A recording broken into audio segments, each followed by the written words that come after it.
What's up, y'all? It's TruthTiger, and today I'm going to talk about the drug problem, which is completely out of control.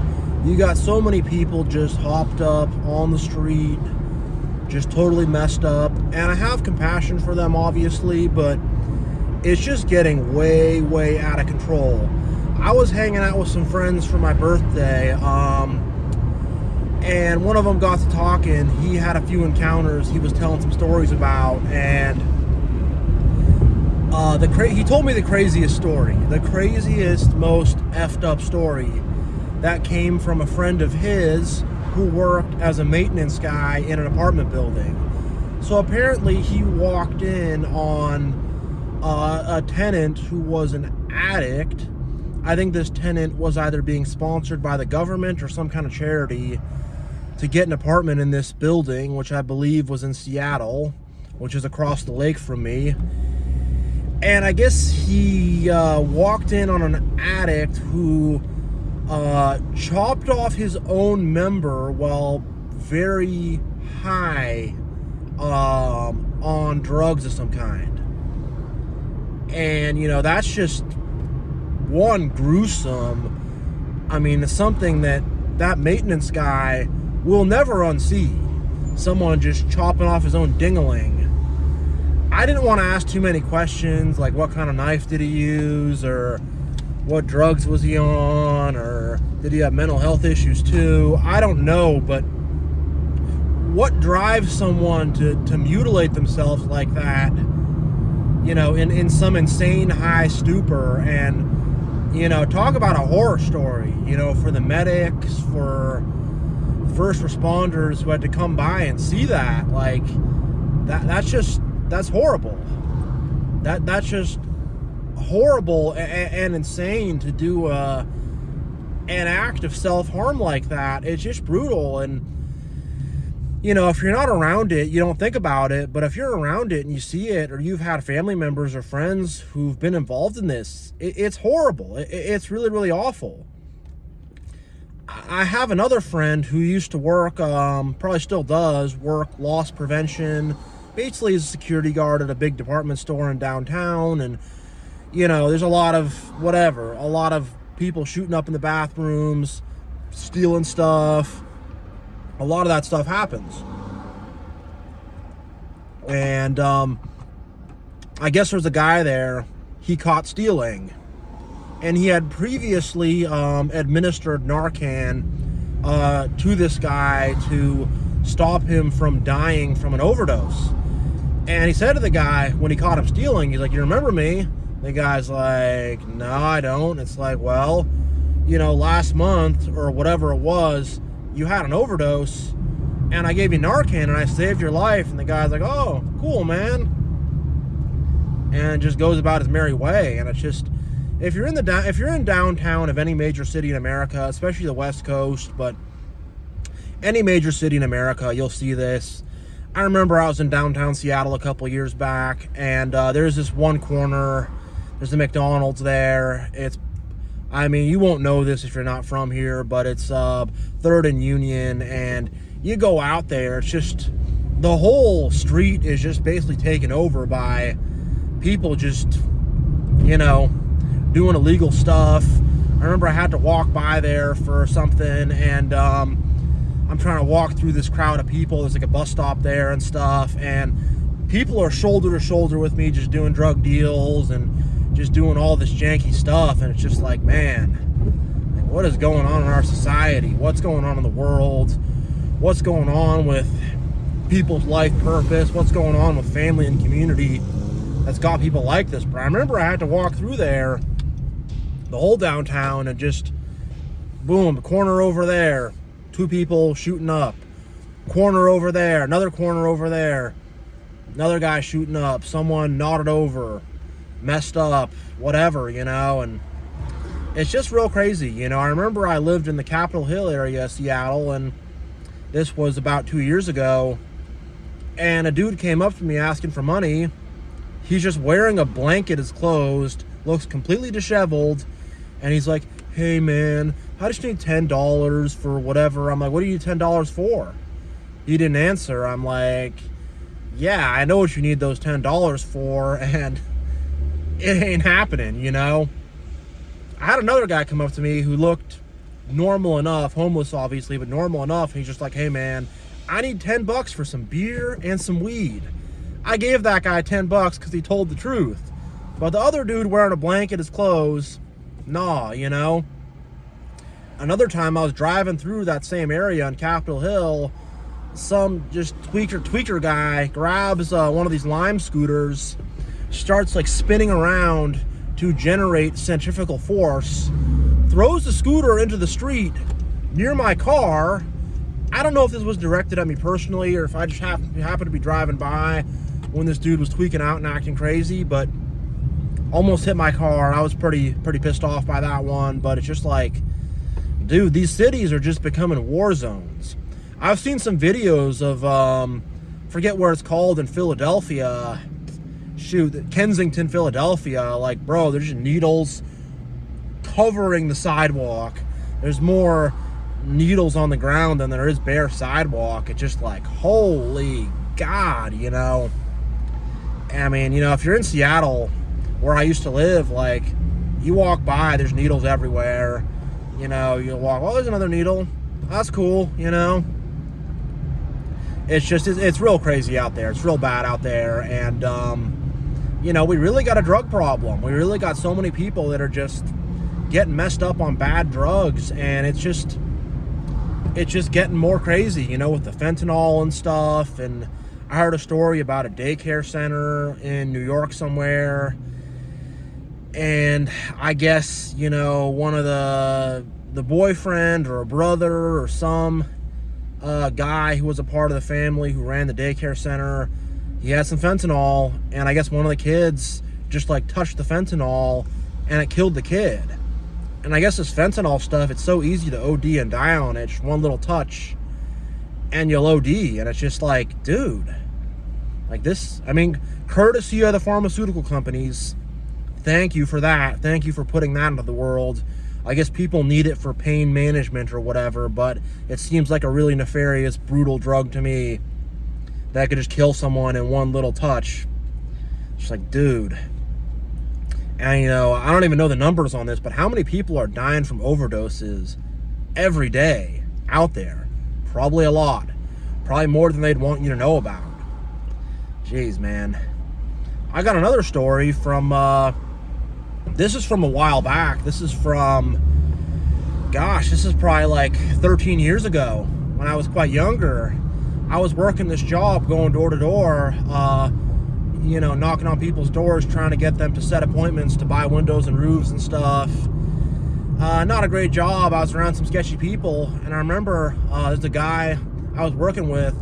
We'd always smoke weed on the job. It was a common thing. So someone would be like, yo, let's go to this park. Let's go over here and we'll roll up. And, you know, it's the usual thing. So he says that to me, let's roll up, let's smoke some weed. So I'm like, okay, cool. And then I'm like, yo, there's just a corner there, pretty chill, we could do it there. This was back when it was still illegal in my state, so, you know, you wanted to be a little more careful about it. And we were at work, so we're trying not to, you know, get caught. So I'm like, a little park bench there, nobody's around, some good spots there, like, we're cool. But he's being super secretive. He's like, nah, so we cut through someone's yard and we go to this, like, really secluded pathway under these power lines. And I'm like, dude, why are we coming all the way out here for? Why are we being so secretive about this? Like, we don't need to be that secretive about this. Like, just chill out, just a little weed, man. What are you doing? And then he pulls out, like, this tinfoil, and there's just, like, black tar kind of stuff. And it was that H. You know, it was that H. It was an opioid, you know what I mean? It was the real stuff. And he put it in this little pipe he made for himself, and he smoked it, and I was like, I felt effed up just watching that, you know? I was like, geez, man. And I remember we would knock on people's doors and try to convince them to, you know, get these appointments to buy windows and roofs. The job sucked. I didn't like it. Most people were mad to even talk to you. But I remember, like, he's at someone's door, and they keep telling him, no, man, we don't need it. Nah, dude, stop bothering us. And he was just so, like, not bothered by it. after he got high on that H, you know, he was not bothered by it at all. He was like, hey man, I just need to make my quota for the day, help me out. And the guy's like, dude, get off my porch. And he's like, oh, come on, man, help me out here. And I would be so like, if someone said that to me, I'd just be like, yo, I'm out of here. I don't want to like get rejected 10 times in a row. But I guess those drugs just made him not care. And they made him more like manipulative or something. I don't know. The best part of the story is, though, the next day he comes into work, he is looking terrible. He's looking awful. And he actually puked on someone's lawn, and they like called the company. And I'm like jabbing at him. I'm like, hey bro, what's going on with you today? You don't look so good. And he's like, oh man, I caught a cold. I got this stomach bug. I got the flu. Something's going around. I'm just feeling sick. I'm like, you're going through withdrawals. Bad withdrawals is what's happening. You did this to yourself, you know? And I was kind of poking at him, and he was lying about it and covering it up. And it's like, kind of looking at him like, hey, you know I know, you know? I'm kind of giving him that look like, I know what's up. I know what you're doing, dude. You know? Come on, bro. But yeah, just seeing how, you know, these drugs will ruin people's lives, how people will just get addicted, throw their lives away. And I don't know what we do to fix this. I think we need better families, better communities. I mean, the fentanyl stuff, it's like, that stuff needs to just be off the street, you know?